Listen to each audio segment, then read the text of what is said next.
오늘 우리에게 주신 하나님의 말씀은 요한복음 9장 1절에서 12절까지의 말씀입니다.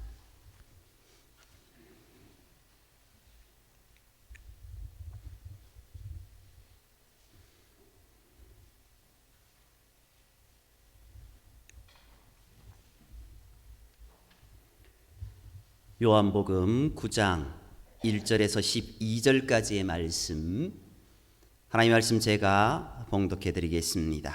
1절에서 12절입니다. 예수께서 길을 가실 때에 날 때부터 맹인된 사람을 보신지라 제자들이 물어 이르되 라삐여, 이 사람이 맹인으로 난 것이 누구의 죄로 인함이니까? 자기니까 그의 부모니까?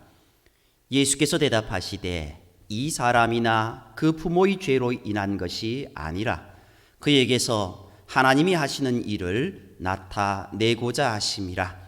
때가 아직 낮음에 나를 보내신 이의 일을 우리가 하여야 하리라. 밤이 오리니 그때는 아무도 일할 수 없느니라. 내가 세상에 있는 동안에는 세상의 빛이로라. 이 말씀을 하시고 땅에 침을 뱉어 진흙을 이겨 그의 눈에 바르시고 이르시되 실로암 못에 가서 씻으라 하시니, 실로암은 번역하면 보냄을 받았다는 뜻이라. 이에 가서 씻고 밝은 눈으로 왔더라. 이웃 사람들과 전에 그가 그림인 것을 보았던 사람들이 이르되 이는 앉아서 구걸하던 자가 아니냐? 어떤 사람은 그 사람이라 하며 어떤 사람은 아니라 그와 비슷하다 하거늘 자기 말은 내가 그라 하니, 그들이 묻되 그러면 내 눈이 어떻게 떠졌느냐? 대답하되 예수라 하는 그 사람이 진흙을 이겨 내 눈에 바르고 나더러 실로암에 가서 씻으라 하기에 가서 씻었더니 보게 되었노라. 그들이 이르되 그가 어디 있느냐? 이르되 알지 못하노라 하니라. 아멘. 사막이 아름다운 것은 어딘가에 오아시스가 숨어 있기 때문이야 라는 말, 생텍쥐페리의 책 어린 왕자의 한 구절입니다. 황량하고 삭막한 사막일지라도 오아시스가 있기에 아름답습니다. 사막을 사는 사람 중에는 그저 사막을 사는 사람이 있고 사막 속에 있는 샘을 발견하고 오아시스의 삶을 사는 사람들이 있습니다. 오늘 우리는 어떤 삶을 살아가고 있습니까? 오아시스의 삶을 살고 있습니까? 사막의 고난 가운데 매몰돼 살아가고 있습니까? 남편이 5명이나 있었던 사마리아 수가성 여인은 사막 같은 삶을 살고 있었습니다. 목마른 이 여인에게 예수님은 생명의 샘물에 대해 말씀해 주셨습니다. 내가 주는 물을 마시는 자는 영원히 목마르지 아니하리니 내가 주는 물은 그 속에서 영생하속 솟아나는 샘물이 되리라. 예수님을 만난 이 사마리아 여인은 사막 인생에서 오아시스 인생으로 바뀌었던 겁니다. 오늘도 하나님은 우리를 위해서 오아시스를 곳곳에 준비해 놓으셨습니다. 물론 그 오아시스를 찾기 위해 우리가 사막 같은 삶을 살아야 될 수도 있습니다. 그런데 우리가 그 오아시스를 바라보며 주님을 바라보며 믿음으로 살아갈 때 참된 은혜가 있게 될 줄 믿습니다. 내 인생의 오아시스는 어디에 있을까요? 그것은 예수 그리스도를 만나야 될 줄 믿습니다. 수가성 여인이 예수 그리스도를 만났을 때 그의 인생이 바뀌어진 것처럼 오늘 우리가 주님을 만나고 주님의 은혜 안으로 들어가야 될 줄 믿습니다. 오늘 본문에 나오는 한 사람도 하나님의 은혜 안으로 걸어갔던 사람입니다. 물론 그의 인생이 고난 가운데 있던 인생이었습니다. 그러나 주님께서 그에게 찾아가셨고 그에게 말씀하셔서 은혜 안으로 걸어가라 라고 하는 그 말씀에 아멘하고 걸어갔을 때 그의 인생이 온전히 회복되는 역사가 있게 되었던 겁니다. 밤하늘이 아름다운 것은 캄캄한 밤하늘에 영롱한 별이 있기 때문이 아닙니까? 칠흑같이 어두운 밤, 이 땅을 밝게 비치는 것은 달일 수도 있습니다. 그러나 달도 없으면 어떻게 됩니까? 별입니다. 오늘 우리에게 영롱하게 빛나는 그 주님의 은혜, 빛 대신 주님을 다 찾아가며 주님을 바라보는 그 모습이 있어야 될 줄 믿습니다. 이 세상이 아름다운 것은 하나님의 은혜가 우리 가운데 있기 때문입니다. 그 하나님께서 이 땅에 예수 그리스도를 통해서 복음을 심어 주셨기 때문입니다. 불교나 유교는 모든 불행을 숙명적으로 해석합니다. 이러한 영향을 받은 한국 사람들은 오늘 본문의 맹인과 같이 장애가 있게 되면은 인생 낙오자로 생각합니다. 특히 자신을 저주하며 살다가 죽는 것을 운명으로 생각하는 경향이 많이 있습니다. 그러나 역사 속에 무수한 사람들이 고난에 직면하고 있었지만 그 고난에서 삶의 의미를 발견하고 성공적인 인생으로 승리한 사람들도 많이 있습니다. 예수님은 이 땅에 오셔서 불행한 자들의 모든 문제를 해결해 주셨습니다. 그들로 하여금 그들의 운명에 맡겨 살도록 하지 않으시고 불행한 운명을 바꾸어 선하고 아름다운 삶을 살도록 역사해 주셨던 겁니다. 한번 생각해 보십시오. 예수님께서 가시는 곳마다 병든 자를 고치셨습니다. 배고픈 자들에게 빵을 주시고 슬퍼하는 자들을 위로해 주셨습니다. 모든 인생사의 문제는 예수 그리스도의 멍에를 메고 따를 때 비로소 해결된다라는 겁니다. 예수님은 왜 그렇게 하셨을까요? 예수님은 고난 속에 있는 인간을 긍휼히 여기셨기 때문입니다. 하나님은 우리 인생을 너무나 사랑하셨기 때문입니다.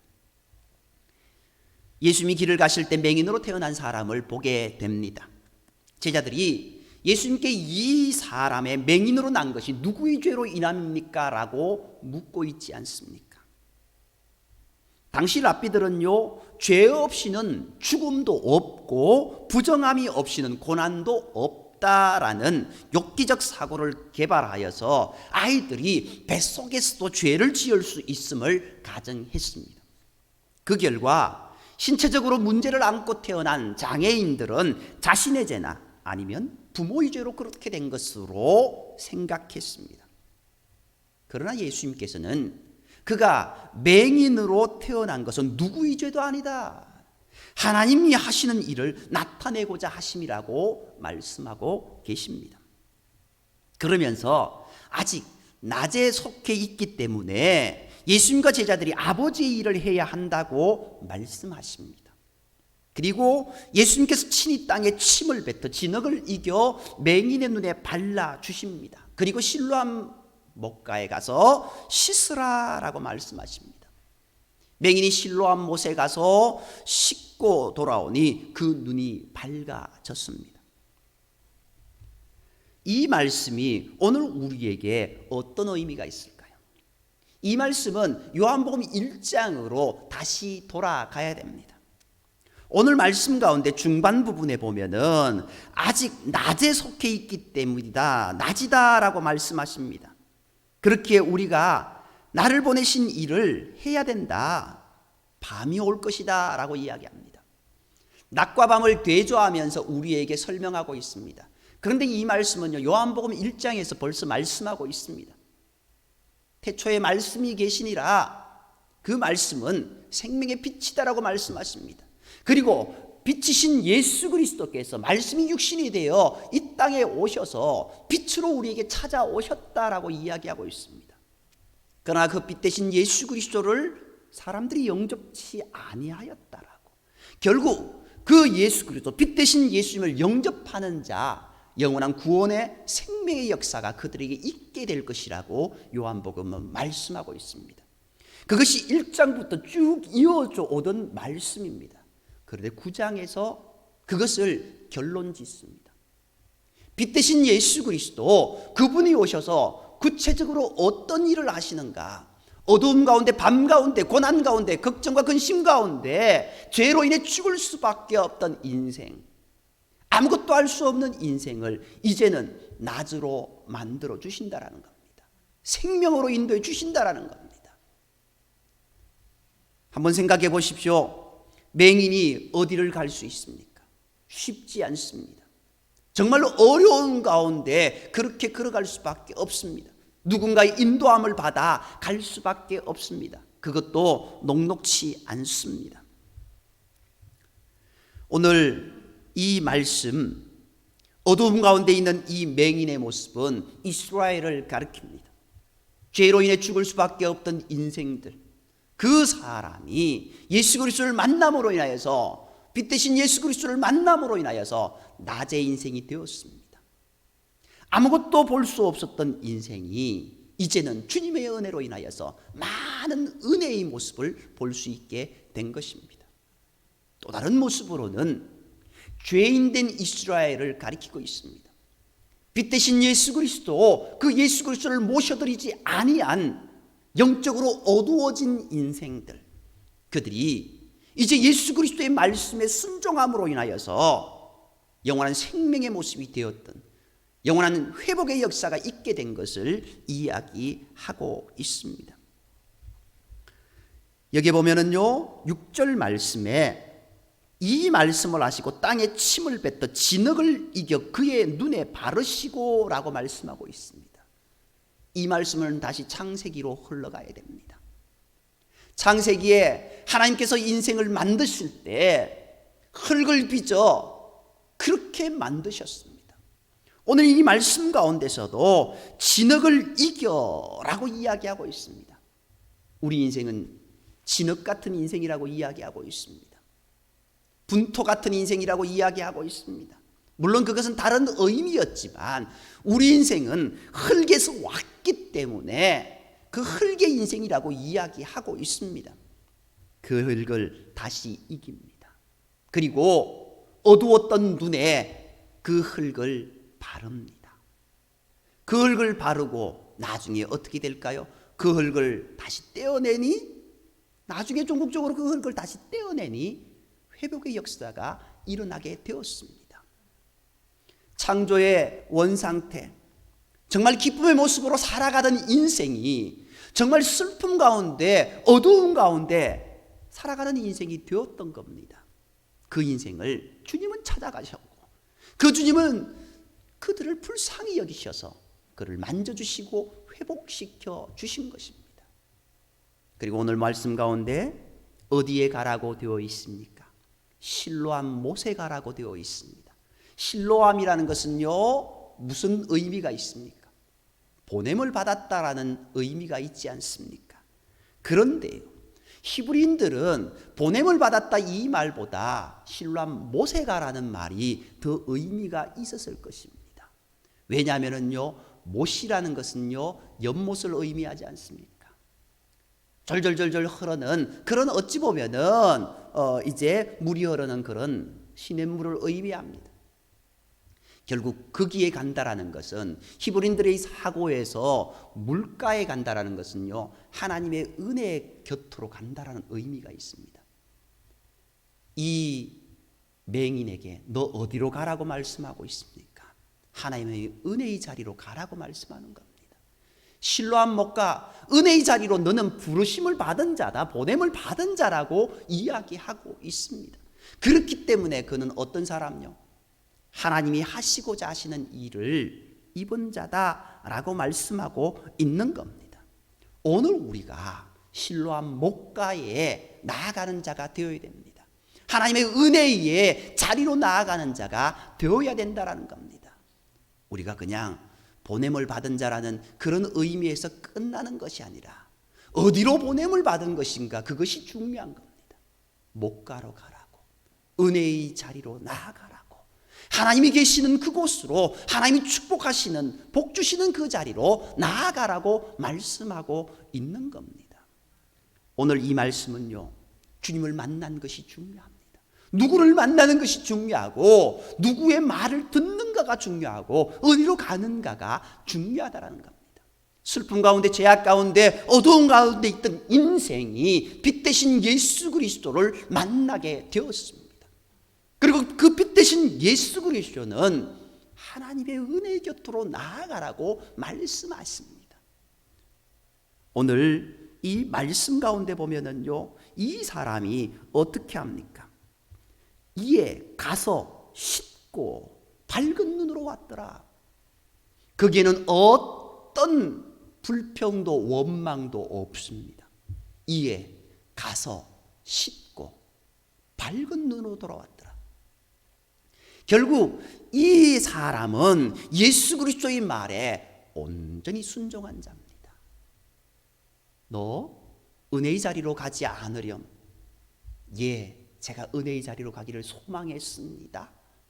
오늘 우리가 그런 모습으로 삶을 살아가야 되지 않겠습니까? 이 맹인이 그런 말은 하지 못했을지라도 너 보기를 원하느냐? 예, 보기를 원합니다라고 했던 많은 소경의 이야기를 우리는 압니다. 이자도 그런 갈망함이 있었지 않습니까? 그러니 예수님의 그 말씀에 이에 가서, 즉시로 가서 씻었다라고 이야기하고 있습니다. 자신의 어두운 눈을 씻었고, 자신의 죄의 눈을 씻었고, 자신의 잘못된 모든 것을 씻겨서 다 흘러 내려가게 했을 때 그는 밝은 눈이 되었습니다. 오늘 우리가 하나님의 은혜의 자리로 나아가게 되면 이런 은혜를 입게 된다라는 겁니다. 이것을 위해서 예수님이 오셨습니다. 이것을 위해서 하나님이 예수님을 보내주셨습니다. 우리를 너무나 불쌍히 여기셔서, 죄악 가운데, 어두운 가운데, 고통 가운데 있는 인생을 불쌍히 여기셔서 그렇게 우리를 찾아오신 겁니다. 그리고 오늘 말씀의 마지막 부분은 어떻게 이야기하고 있습니까? 빛이신 예수님으로 인해 눈이 밝아진 맹인이 사람들에게 나타나자 큰 소란이 일어납니다. 어떤 사람은 그 맹인이라 하고, 또 어떤 사람은 아니다, 비슷한 사람이다라고 하면서 말이 많아지기 시작합니다. 그때 그자가 어떻게 합니까? 일시에 그 모든 것을 평정합니다. 내가 그다. 내가 그렇게 죄악 가운데 앉아있던, 어두운 가운데, 슬픔 가운데, 고통 가운데 그렇게 주저앉아있던 인생이었다.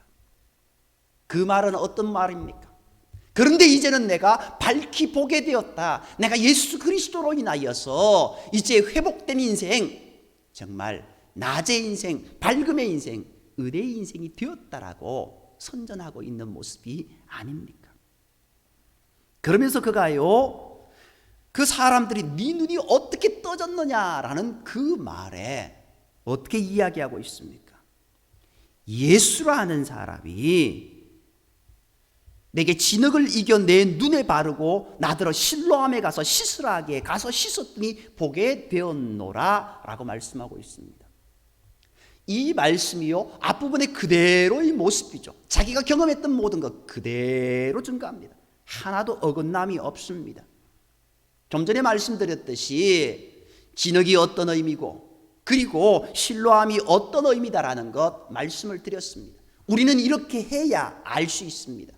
그런데요, 이스라엘 백성들은요, 이 말을 했을 때 그들은 그대로 다 알아들을 수 있는 그런 어떤 사고가 있었습니다. 우리가 옛날의 말 이심전심하면은 요즘 학생들은 이심전심하면 뭔 말인지 모릅니다. 그런데 우리는 압니다. 뭐라고요? 이순자가 심심하니 전두환도 심심하다. 다 알잖아요. 우리는 다 압니다. 히브리인들도 이 말을 그대로 했을 때 다 압니다. 왜냐하면 그들은 모세오경의 율법을 다 외운 사람들입니다.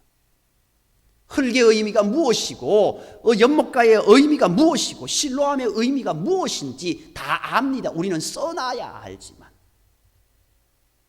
그것을 들었을 때 그들이 어떤 생각을 가졌을까요? 물론 그들이 영적인 눈이 어두워져서 그것을 깨닫지는 못했습니다.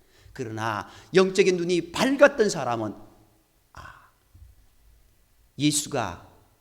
예수님이 하나님의 은혜로 예수님이 이 사람을 고쳐주셨구나라는 것들을 알게 되었다라는 겁니다. 오늘 우리가요, 예수님과 함께하면 낮의 인생을 살 수 있습니다. 하나님의 말씀대로 살아가면은 우리는 빛 대신 주님의 은혜로 복의 인생을 살게 됩니다. 주님을 떠난 인생, 주님을 멀리하는 인생, 주님을 내 마음 중심에 모셔드리지 않는 인생은 오늘 이 맹인의 삶을 살아갈 수밖에 없습니다. 오늘 저와 여러분들의 현주소가 무엇입니까? 이스라엘의 현주소가 맹인과 같은 모습이었습니다. 그런데 주님을 모셔드렸을 때 그들의 모습이 이제 밝아서 내가 그라고 고백했던 그 인생, 기쁨의 모습으로 돌아온 그 인생이 되었다라는 겁니다. 오늘 저와 여러분이 이 주님의 은혜에 늘 감사하며 믿음으로 고백하는 모습이 되기를 원합니다. 하나님은 사랑이십니다. 주님은 우리의 구원자십니다. 늘 불꽃 같은 눈으로 우리를 바라보시며 노심초사하시며 보호하시고 인도하시는 그 주님의 은혜에 감사하는 저와 여러분이 되어야 될 줄 믿습니다. 또한 본문 9장 3절 말씀은요, 주님께서 맹인을 보시고 제자들에게 하신 말씀입니다. 그에게서 하나님이 하시는 일을 나타내고자 하심이라라고 말씀하고 있습니다. 이 말의 뜻은 그 어떤 사람도 존재 가치가 있다라는 말씀입니다. 하나님은 우리 각자에게 자신의 삶의 그 자리를 보장해 주셨습니다. 우리의 삶의 가치를 발견하며 살아가야 되는 겁니다. 인간이 산다고 하는 것은 할 일이 있다라는 겁니다. 마지못해 산다라고요? 그것은요, 잘못된 생각입니다. 인생이 산다라는 것은 분명히 무언가 할 일이 있다라는 겁니다. 내가 길을 걸어가는 그 가운데 흙이 단단해지고 땅이 달달해지고 내가 돌부리를 차는 그 하나의 행위 속에서도 흙은 다시 일어나는 모습이 일어납니다. 그 작은 행동으로 인하여서 작은 개미 같은 것도 그들이 살아갈 수 있는 모습을 이룰 수 있는 모습들이 되어진다라는 겁니다. 아무 의미 없이 살아가는 사람은 아무도 없습니다. 할 일이 없다라는 것은요, 죽은 사람이나 마찬가지라는 겁니다. 우리 주변에는 자아의식에 대한 상반된 두 개의 가치관이 존재합니다. 하나는 비교의식이고 다른 하나는 창조의식입니다. 많은 사람이 다른 사람의 외모, 재능, 직업 등을 보면서 자기 자신을 비교, 평가합니다. 그 결과 자기 존재에 대한 회의에 빠지고 불만스러운 현실에서 방황하고 원망하며 생활을 포기하는 사람들이 많습니다. 그러나 우리 믿음의 성도들은 창조의식을 소유한 사람들입니다. 믿음의 성도는 이 세상에 절대로 나와 유사한 다른 존재는 하나도 없음을 깨닫고 자기 삶의 가치를 인정하고 믿음으로 굳세게 살아가는 사람입니다. 예수님은 날 때부터 맹인된 사람에게 이 창조의식을 일깨워 주셨습니다. 인간이 산다고 하는 자각은 여기서부터 출발하고 비로소 사명을 받은 인간의 존엄성을 자기 자신에게 발견하게 되는 겁니다. 오늘 이 인생이, 어둠의 인생이, 맹인이었던 이 한 사람이 하나님이 하시고자 하시는 일을 위해서 태어났다고 하셨습니다. 하나님이 하시고자 하시는 일은 어떤 일이셨을까요? 예수님을 드러내는 일입니다. 하나님이 우리 인생을 너무나 사랑하신다라고 하시는 그 사랑을 보여주기 위한 모습이었습니다. 어두웠던 자, 정말 절망 가운데 있는 이 인생을 주님이 찾아오셔서, 하나님은 주님으로 찾아가게 하셔서 그를 회복시켜 주시는 모습, 그도 사랑하신다라고 하나님은 우리에게 보여주고 있는 겁니다. 이에 우리는 어떠해야 될까요? 이 사람처럼 대답하되 예수라는 그 사람이 진흙을 이겨 내 눈에 바르고 나더러 실로암에 가서 씻으라 하기에 가서 씻었더니 보게 되었노라. 자신의 모든 경험, 자신이 어떻게 하나님의 은혜를 입게 되었고 지금 이렇게 살아가고 있는지, 다시 회복되었는지 고백했던 모습들처럼 우리도 예수님이 이 땅에 오셔서 우리를 위해서 십자가에 지심으로 우리가 구원받은 백성이 되었다라는 것을 세상의 많은 사람들에게 증거해야 되지 않습니까? 오늘 이 맹인이 눈이 뜨여진 다음에 정말 자신의 그 모습, 은혜를 간증했던 것처럼 우리의 삶이 간증하는 삶이 되기를 간절히 소망합니다. 나를 사랑하신 주님, 나를 회복시켜 주신 주님, 나를 은혜로 인도해 주신 주님, 그 주님으로 인하여서 내가 여기에 서 있노라고, 그리고 내가 주님만 바라보며 나아가겠노라고 살아가는 저와 여러분이 되어야 될 줄 믿습니다. 이런 감사가 저와 여러분의 삶에 터져나와야 될 줄 믿습니다. 우리는요, 하나님께 감사할 때 우리의 환경이 바뀌고 우리의 운명이 바뀌게 됩니다. 슈바이츠 박사는 내게 주어진 운명을 운명으로 알고 감사하는 것이 지극히 큰 축복이다라고 그렇게 고백했습니다. 어떤 환경에서도 감사하는 신앙을 시편 50편 23절에서는 하나님의 구원을 본다라고 말씀하고 있습니다. 자기의 현실에서 불행과 원망을 하는 사람은 삶 전체를 저주로 만들어 버립니다. 사도 바울은 데살로니가 5장 18절에서 범사에 감사하라, 이는 그리스도 예수 안에서 너희를 향하신 하나님의 뜻이다라고 우리에게 고백하고 있습니다. 이처럼 범사에 감사하고 감사함으로 새 삶을 살게 된 사람들은 어떠한 형편과 처지에 있든지 주님을 위해 할 일이 무엇인지를 찾고 행하는 사람이 되는 겁니다. 사도 바울을 한번 생각해 보십시오.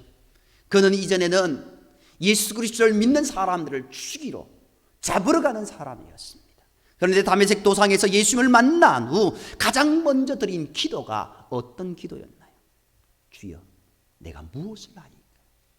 주님, 내게 이 크신 은혜를 주셨는데 내가 무엇을 해야 됩니까? 라고 하면서 하나님의 일을 구하는 기도였다라는 겁니다. 너희는 먼저 그의 나라와 그의 의를 구하라 라고 말씀하셨습니다. 그러면 이 모든 것을 너희에게 더하여 주시려고 하셨는데, 어찌 보면은 바울은 그것을 다시 한번 생각했는지도 모르겠습니다. 사도 바울이 실망과 불행을 모르고 인생을 살아간 것은 환경이 좋아서가 아닙니다. 이후의 삶을 한번 생각해 보십시오. 수많은 고난과 고통 가운데 죽음 앞에서 살아갔습니다. 그러나 그는 당당했습니다. 그는 어떤 환경에 있든지 예수 그리스도 안에서 주시는 하나님의 은혜, 말씀의 은혜를 받고 자신의 할 일을 행했습니다. 자기 일이 아니라 하나님의 일임을 깨달았습니다. 그저 자신은 하나님의 심부름꾼임을 고백하면서 하나님의 뜻을 이루는 일을 충성되이 행했던 모습을 보게 됩니다. 저와 여러분 가운데서도 이러한 모습이 있기를 간절히 소망합니다. 그리고 어떠한 고난이 우리에게 닥쳐올지라도 하나님의 뜻을 찾고 하나님의 뜻을 붙잡고 하나님의 뜻과 함께 나아가는 저와 여러분이 되기를 원합니다.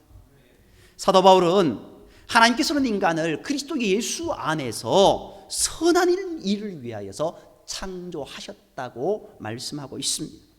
즉 그리스도께서 십자가의 피로 우리를 구속하신 뜻은 선한 일에 열심하는 백성이 되고자 하심이다 라고 말씀하고 있습니다.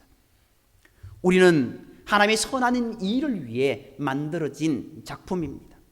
그리스도 안에서만 나 자신을 발견할 수 있습니다. 사도 바울은 육신의 질병의 고통 가운데서도 그리스도 예수 안에서 하나님의 뜻을 깨달았습니다. 그 고통을 지니고 사는 것도 날마다 기뻐하며 살아갔습니다.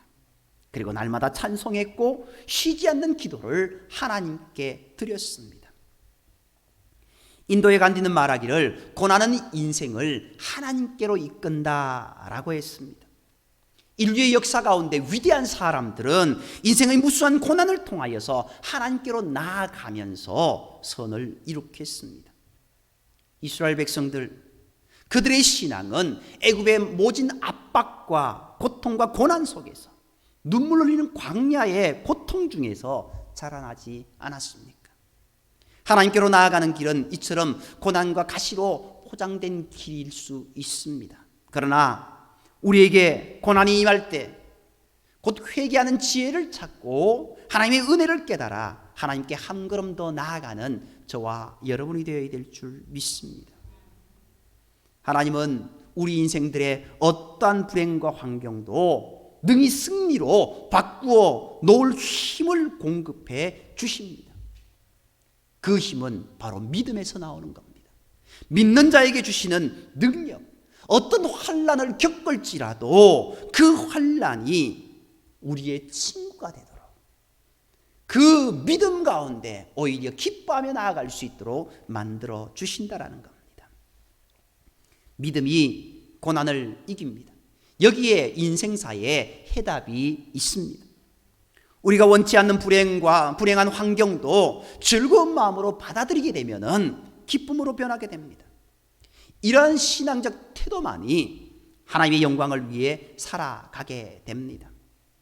오늘 저와 여러분이 어떤 모습 가운데 살아가고 있습니까? 오늘 맹인의 모습, 이전의 삶을 한번 생각해 보십시오. 그와 같은 고난 어디 있겠습니까? 우리가 지금 많은 어려움을 겪고 있습니다. 그런데 수십 년 맹인의 삶을 살았다라고 한번 해보십시오. 정말 고통 가운데 있었을 것입니다. 그런데 그가 예수님을 만났습니다. 하나님이 그를 불쌍히 여기셔서 예수님을 보내주셨고, 예수님은 그를 불쌍히 여기셔서 창조의 원상태로 돌리시고자 흙으로 지어진 인생에게 다시 옛 창조물로 그들을 다시 덮어주십니다. 그리고 그가 주님의 그 말씀에 온전히 순종했을 때 그의 모든 것들이 회복되는 역사가 있게 되었습니다. 그곳이 어디입니까? 하나님의 은혜가 머무는 곳, 하나님이 은혜가 있는 곳, 그곳으로 우리가 보냄을 받아 이 자리에 나왔지 않습니까? 이 자리에 나왔으면 우리가 씻고 다시 밝아져야 되지 않겠습니까? 씻지도 않고 그저 우리의 모든 것 나 그냥 이대로 있으렵니다 해서는 안 된다라는 겁니다. 오늘 말씀에 이에 가서 씻고 밝은 눈으로 왔더라, 밝은 눈으로 살아간 인생이 되어야 되지 않겠습니까? 영원한 생명의 역사가 우리의 삶에 있어야 되지 않겠습니까? 그래서 영원한 저 생명의 나라로 우리 함께 들림받는 저와 여러분이 되기를 간절히 소망합니다. 기도드리겠습니다.